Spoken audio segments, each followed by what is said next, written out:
საქართველოს მასშტაბით 2015-2016 წლის სასწავლო წლის სრული ზოგადი განათლების ოქროსა და ვერცხლის მედალოსანი მოსწავლეების სია დამტკიცდა. თელავის მუნიციპალიტეტს 40 მედალოსანი მოსწავლე ყავს, აღნიშნული ციფრი მოიცავს როგორც ქალაქის, ასევე სოფლის თემის საჯარო სკოლებს.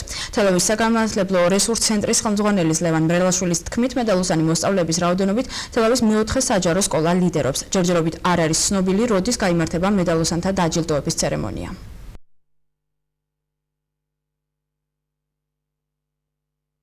ისე წელს 40 მედალოსანი ყავ, 40 მედალოსნიდან 30 მედალოსანი არის ოქროს მედალის მფლობელი, 10 ვერცხლის მედალზე. ყველაზე მეტი ოქროს მედალოსანი და მედალოსანი საერთოდ მეოთხე საჯარო სკოლას ყავს, შემდეგ მოდიან მეცხრე სკოლა, მეშვიდე სკოლა, პირველი სკოლა, მესამე სკოლა და რამდენიმე სოფლის სკოლაც არის მათ შორის.